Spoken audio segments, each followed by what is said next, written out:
yun na pala po siya. See you. Hello po. Hello po. Hello. Kamusta po kayo? Taba ko. Okay lang po. Kamusta po kayo? Yan po. Kasi ganito, ikikwento ko lang ng bahagya, meron na naman nagchika sa akin na kesyo, si Banat Bay daw binabanata ng isang vlogger na naman at nag-interview pa ng isang dating membro daw dito sa ating channel. Higaan, ganun. Kalbo ako. Buti nga po may book na po kayo. Oo, nagtubo na siya. Okay. So ngayon, nag-search ako sa YouTube. Opo. Kasi dati-dati hindi na ako marunong ng mga ganyan. Hindi kasi ako sa mga music. Ganun. So nakita ko yung live stream ni Banat Bay. So I was really, parang ako masyado curious ako sa mga binabanat niya doon.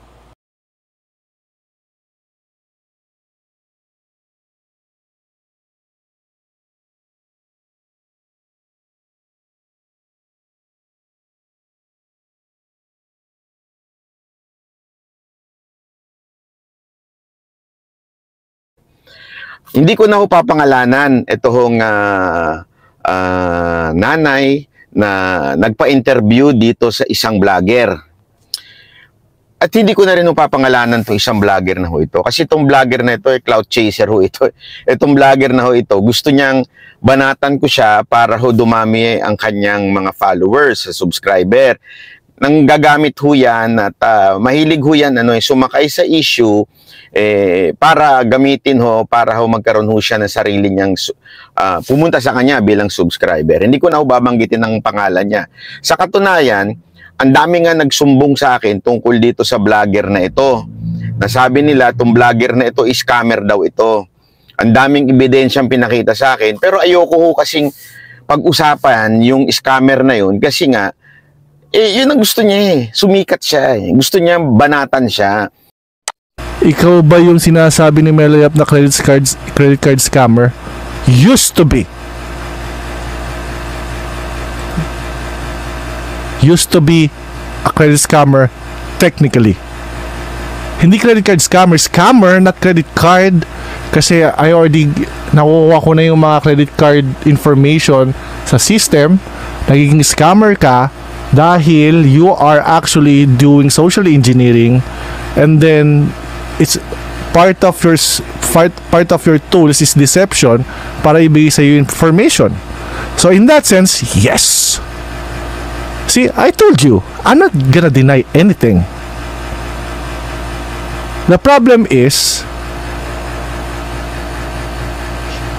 those people cannot admit it. Why? Because ikaw ba yung sinasabi ni Meloyap na credit card scammer? Used to be. Used to be a credit scammer technically. Hindi credit card scammer, not credit card. Kasi I already nakuha ko na yung mga credit card information sa system. Nagiging scammer ka dahil you are actually doing social engineering, and then it's part of your tools is deception para ibigay sa iyo information. So in that sense, yes. See, I told you, I'm not gonna deny anything. The problem is those people cannot admit it. Why? Bayan. Hindi ko lang kasi nagustuhan yung sabihin niya na ang mga viewers o followers ni attorney is mga bubo, tanga. Yung hindi maganda na hindi maganda yun kasi pati yung ako pabor ako na sabihin ni attorney na tulfonatics, ganun, na wala. Talaga walang utak, walang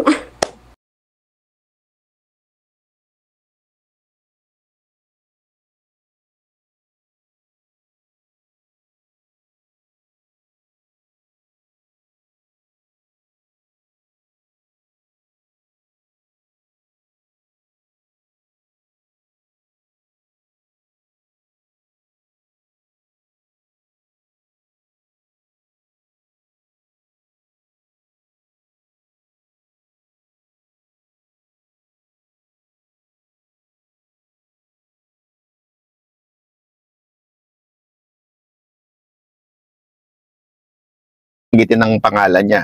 Sa katunayan, ang dami nga nagsumbong sa akin tungkol dito sa vlogger na ito.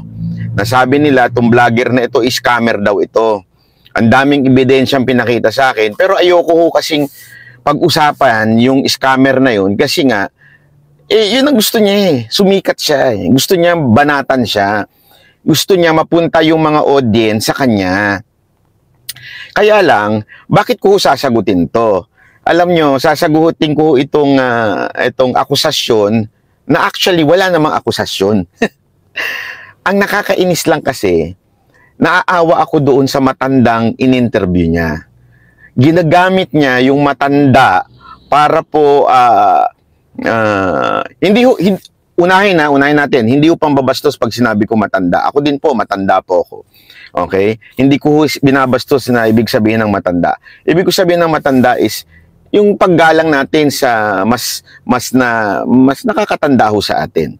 Alam nyo, itong dating nasa atin, nandito sa ating channel, madalas po yung nagko-comment dito. At yung nagko-comment naman siya, naintindihan ko naman dahil may sakit nga po siya. Sa katunayan, ayoko nga pong i-discuss yung sakit niya dito kasi I give her the privacy. Lalong-lalo na yung sakit niya ay sakit po ng aking nanay na kinamatay po ng aking nanay. At ako po ay very sensitive on that issue. Why? Because I know what it feels na merong kang nanay na ganun ho ang kinamatay. And ako, di ba paulit-ulit ko sinasabi ho sa inyo ito. Paulit-ulit ko sinasabi na malambot ang puso ko sa mga nanay na ganyan. Kaya every time na nagko-comment siya, hindi ho ako ayokong banggitin. Kasi nga, hindi maganda na pag-usapan habang tayo bumabanat, gustong mapag-usapan yung sakit niya, lagi siya nagsasalita dito. Tapos, hindi ko nga madalas mag-email sa akin po yun. Okay? Sa katunayan, ilang beses nga nag-email sa akin yung na gusto daw niya mag-donate. Noong una, hindi ko pa ho sinasagot kasi ayoko naman sabihin sa kanya na, ma'am, may sakit po kayo, wag niyo na ho kayo mag-donate. Ayoko kasi maka-offend. So hindi ko na ho siya sinasagot. Tapos at the same time, nagpilit siya, mag-donate. Sabi ko, okay, fine. Kung yun talaga gusto mo. Kaya nga ito yung title ko. Ito po ang title ko. Na hamon ko sa lahat. Ulitin ko sa lahat. Hamon ko sa inyo to. Magpakita kayo ng message galing sa akin na sinabi ko, humihingi ako sa inyo ever. Okay? Nagparinig ako, humingi ako sa inyo. Didelete ko itong channel ko. Challenge ko yan sa lahat, Nagparinig ako ng kahit na nanghingi ako sa inyo, kinausap ko kayo, never. Kaya nga ang patunay niya si Ma'am Virginia Madam Virginia Puruya. Di ba? Dati, ang dalas magbigay po niyan sa akin. Tapos, diniskartehan ng ibang vlogger yan. O, anong ginawa ko? Wala, pinabayaan ko. Kasi una-una, never ko siyang kinausap na, oy, Madam Virginia, magbigay ka. Wala. Kaya nga ang challenge ko, nung nagpunta ako sa Japan, Madam, yung totoo, kahit kailan, nanghingi ako sa'yo, kinausap kita, binola kita. Sabi ko sa kanya yun. Di ba? Wala. Dahil nga, uulitin ko, never ako nakikipag-interact offline unless talagang kakilala ko. Okay, hindi offline, hindi yun during the live. Okay, tapos sa live nag-uusap tayo. Pero, kaya nga tanong ko sa inyo challenge ko to, magpakita kayo sa akin ng message na naghihingi ako, na nagpaparinig ako, na kinakausap ko kayo, na binobola ko kayo. O, yan. Magpakita kayo sa akin na binola ko kayo one time. Ni once. Maniwala ko kayo sa didelete ko tong channel ko. That's my challenge. Ulitin ko Pasensya na, nangangawit na ako sa hawak ko. Ngirap Andito lang po tayo sa sakyan.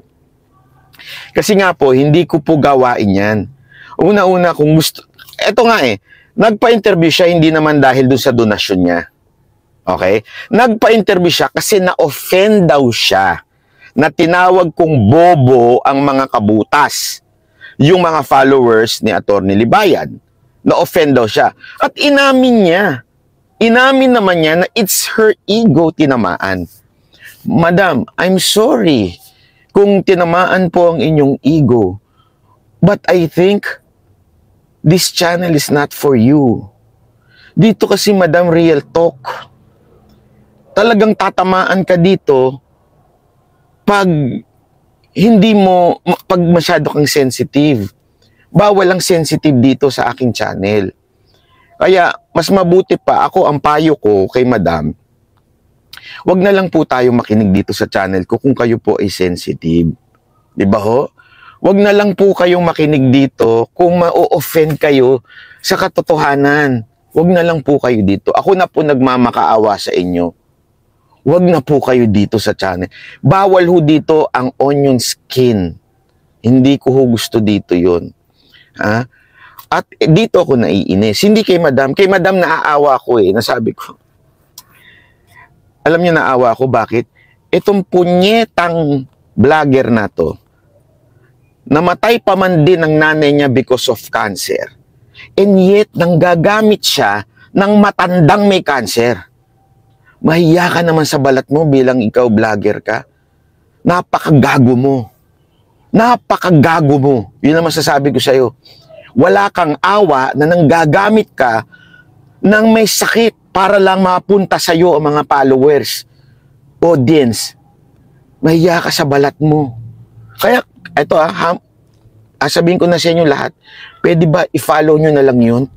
Parang awa nyo na para hindi naman gamit ng may sakit na tao. Kasi ginamit niya yun para magkaroon ng drama yung kanyang vlog. Para magkaroon ng traction. Mahiya ka naman. Namatay ang nanay mo dahil sa cancer. Manggagamit ka ng may cancer. Para lang pumunta sa'yo. Anong klase kang tao? Wala kang puso. Tandaan mo yan, wala kang puso. At doon naman sa biktima na ginamit nitong vlogger na to, Madam, wag ko kayo magpagamit. Sabi ko sa inyo, mahal ko ang mga nandito mga banateros, pero hindi ko i-hold yung truth kasi masasaktan yung mga nanonood. Nagigets nyo? Wag ko kayo dito sa channel na to. Dahil dito tatamaan talaga ang lahat ng tiwali, mga ulol, mga gago sa social media.